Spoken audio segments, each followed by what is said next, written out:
Stathopoulos and Josh Phegan come together in an incredible podcast, Grow, Scale, Master. An energetic approach to drive progress, master skills, build strengths and put the strategy back into rapid business and personal success. Backed by real-world experience in rapid scaling to playing the long-term game of business, it's the story of all the lessons learned on the journey to mastery. Be inspired, renew your energy and chase the future with Grow, Scale, Master. Con, one of the great challenges inside of a lot of businesses, we are literally 6 weeks into a new financial year. And a lot of people did a ton of work around, setting their mission for where they were going to go this year. Number of listings they're going to go after, number of sales, amount of income that they were going to go and write, market share that they were going to go after. Yes. And we're 6 weeks later, and what was a dream has turned into a bit of a nightmare. Yeah, and what I got to go to say is like a complete lack of commitment to conviction. And I think a little bit about it, like if you were racing in the Formula One, and let's assume that they've got like 40 races a year. And in the first 4 races, it hadn't gone well. You needed to change out tyres. There was a problem with the engine. You had to change the fuel. Yeah. Like, wouldn't you still commit to the balance of the 36 races in the year to work out what the winning formula needed to be and adapt? Yes. Or would you just give up and did not finish on every race? No, you definitely do the latter, 100%. And so when we talk a bit about mission drift, ultimately, why do you think that people are finding themselves way off track? Yet we've got people in your very business right now that are on track to have the absolute best month and therefore the best beginning to a financial year they've probably ever seen.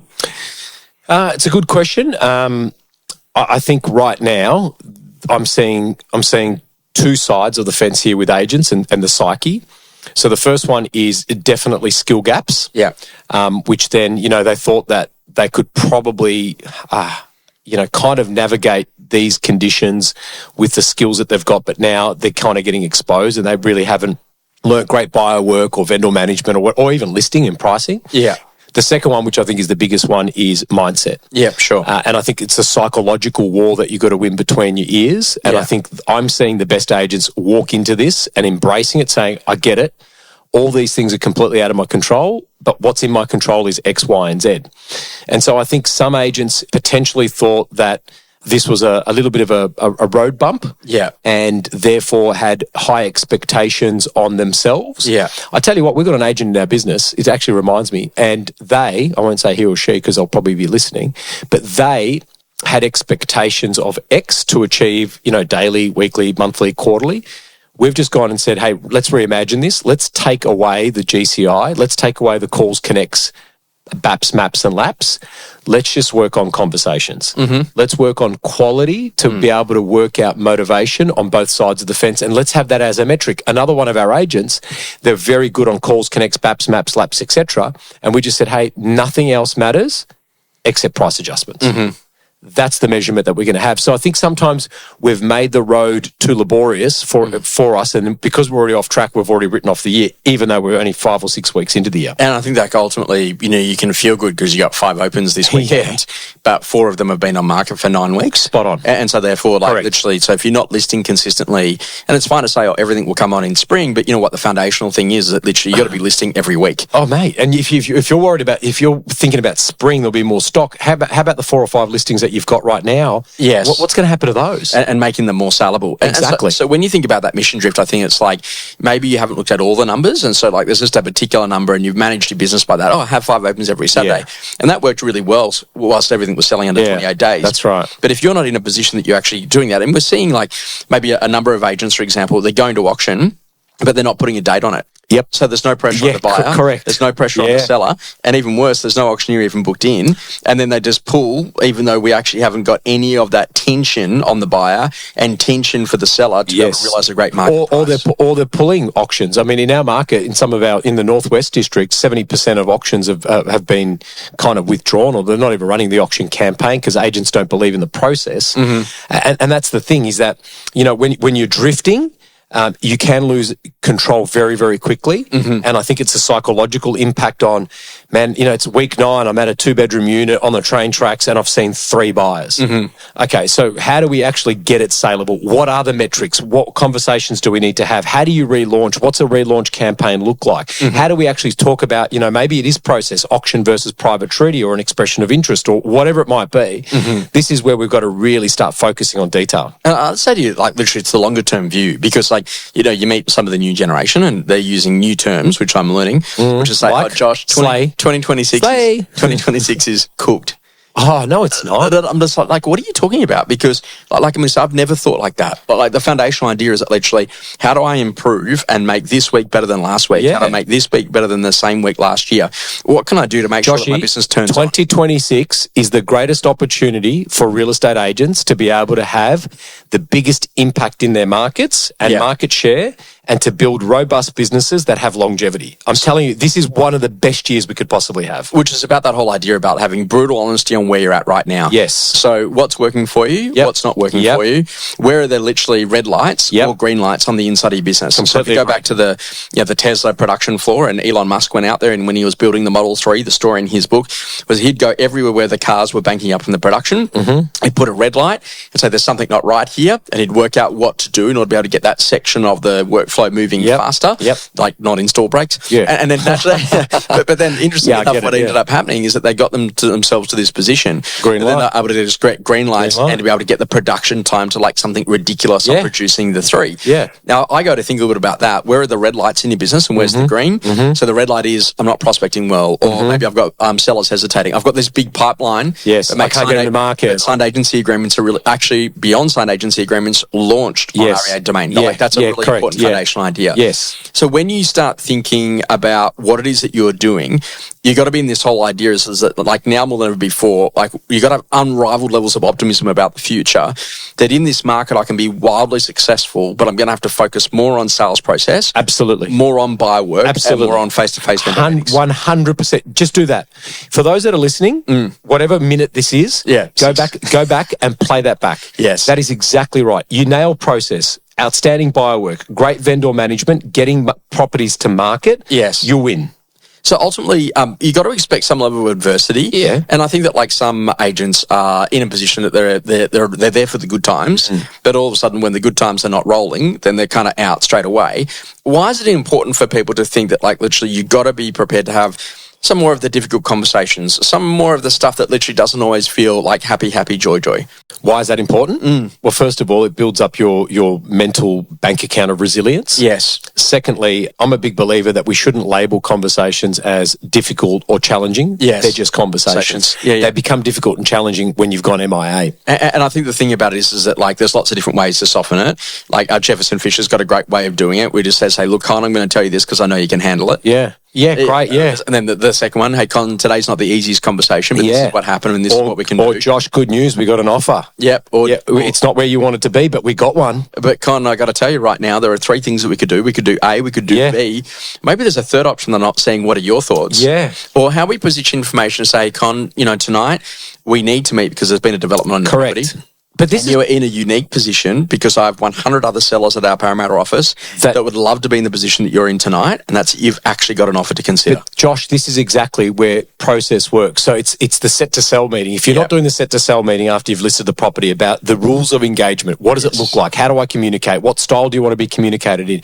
And you know who's really good at that? Pete Chauncey and Amit Nayak, gold. Phenomenal place. Yeah, so Amit has 20 to 25 literal opens on a weekend. Cannot do 20 to 25 face-to-face vendor meetings. So he sends out a Calendly link. Yes, yeah. They're 15-minute slots. Yes. The vendor report goes out on a Monday. Yeah. And they're there for 15 minutes. However, what he does position is that if we are off track, Mr. Phegan, I'm going to come and see you. I'll give you a call on Saturday and I'll let you know that we're off track and I'll come and see you. Yeah. So then by Monday or Tuesday, that owner already knows that they need to do something drastically different. Yes. Is it important for people to have a documented strategy at this stage? Because I'm going to say, because they're a bit all over the place, okay, great. As a good example, what do we do once we get a price reduction? Well, here are our 5 steps. Yeah. Or what do we do when we go to launch a property to make sure that we're really working those first 14 days to be able to align expectations, but most importantly, to drive new buyer interest in market? Yeah, I think so. Yeah, I definitely think so. You got to go back to, and by the way, there's a lot of agents, and we'll see this at Blueprint, right? Yes. How many have actually navigated these market conditions, or how many have been in real estate post-COVID, right? Or pre-COVID and post-COVID, is you got to have your blueprint. Yeah. you got to have your playbook to be able to go, okay, when this happens, what do I do? Yes. And sometimes, you can't just rely on what happened, during the GFC. Yes. Because that's different to what it is today. Yes. So we definitely need to have documentation about, okay, I've got a price adjustment. Yes. Now what do I do? How do I actually make that effective? What does it mean when I get a price adjustment? What does it mean to the consumer on the REA and the Domain app that's actually getting a notification, or through your website, or through the way you communicate, or the way that you call back people? Absolutely critically important. One of my favourite ones, and I was reading the story about Kimi Antonelli in the Formula One, and it's about like the race review. So that even after they win a great race, they still do a review every week. Yeah. And I think that literally, we're bringing this a lot into businesses about like the race review on a Friday. Yep. How do we race this week? Yep. How we go in buyer appointments, market appraisals, listing appointments? How we go in winning listings? How we go making sales? What do we do to adjust our listings to actually get them more saleable? And I just think it's a really good discipline to review where you're at and then reset strategy on where you are going forward. Yes. And I think that like the skill set of like, if you've experienced any mission drift, just realize that ultimately that's why we get you to focus on 10 months a year, not 12. So that if 1 or 2 of those months are not exactly where you need them to be, you've still got the other 10 to make up ground. But I'd rather do it early than I would late. I'm trying to have a late run when all of a sudden something else, like a state election in New South Wales in the first quarter of next year, might derail where you're at and what it is that you're actually doing. Yeah, I definitely love the idea of the race review meeting, and that's something that we incorporated maybe about 9-10 months ago. Mm-hmm. So we looked at the post-auction. Mm-hmm. So not just if it passed in, if it sold, what could we have done better? The other thing I was just thinking too, the beauty about our industry is that you can pick up the phone and speak to anyone, and 9.5 out of 10 people will give you or lend you their time. Yes. So there might be someone, maybe not in your market, but in an adjacent market, or in a, for example, we're in the West and Northwest Hills, etc. Yeah. I can call people in the East, or I can call people in Brisbane, or I can call people, in any place, to be able to actually go, hey, what's your playbook at the moment? Mm-hmm. And I think that we need to redefine that, because the drift, it can get out of control very, very quickly, and it's all about the psychology of business, psychology of listings, and the psychology of actually being in real estate. Which just reminds me that, Con, I remember that old school saying, we're not here to take part, we're here to take over, right? Yeah, well, I'm not seeing too many of those videos on Instagram these days. Actually, I think that person's off, aren't they? I don't know. Yeah, I don't know either. Very important. Experiences that rapidly shaped you. Yeah, Con, I just love this whole concept about become the best in the world at what you do. You got to love what you do and then get paid really well for doing it. And I just think that, like, if you can find it that sweet spot, we just don't do it for the money. We do it for the relationships, do it for the things that really help people in our communities. And most importantly, it gives you something to do. And it's like the purposeful part of like whatever happens. And I think that, like, ultimately there will be a day that if you, flip that arrow of money and you say, look, I just do it because I love helping buyers. I love helping sellers. I love building teams. I love being a part of my community. I love having something to do every day that's worthwhile. Then this is the best career you could ever be engaged in. Mate, well said. If you are focusing on $1, this is not the market to be able to get you to where you want to. Yeah. This is all about, there's a great video, Matthew McConaughey and Nick Kyrgios. Yes. Just fall back in love with it. Yeah. Just realize what gift that you've got. It's the gratitude of being in this industry. Mm-hmm. And more importantly, this will not last. It shall pass as well. Yes. But it's the people that will actually navigate this, they're the ones that will be winning at the end. Something that's changing your view. Like, I always just remember this, like, how you see some businesses that, like, when the market's good, they're good. When the market's not good, they're not good. And it's kind of like you either flow with the waves or you make your own. Yes. And I was just thinking about that, and it's kind of funny because I always hear people, come up to me and go, oh, mate, market's off, you must be just booming as a coach, or market's great, geez, you must be doing so well as a coach. Do you know what? Like, good, bad, or indifferent, I work just as hard every day. Correct. And find ways to be able to help people to be wildly successful, whether or not they're just starting out or the most established practitioners in their marketplace. And the skill here is that, like, literally your ability to learn is the greatest asset that you'll ever have as a human being. And I think, that's from Tony Nadal, was, Rafael Nadal's coach. A coach. Yeah, uncle, actually. And technical coach, former coach and uncle. And it just starts to get you to think that, like, ultimately, man, you just got to get hungry to learn how to go to navigate a brand new world with social media, mobile phones, spread of information, government intervention in markets. Yeah. And you literally, that the only way to play, great relationships. Agreed.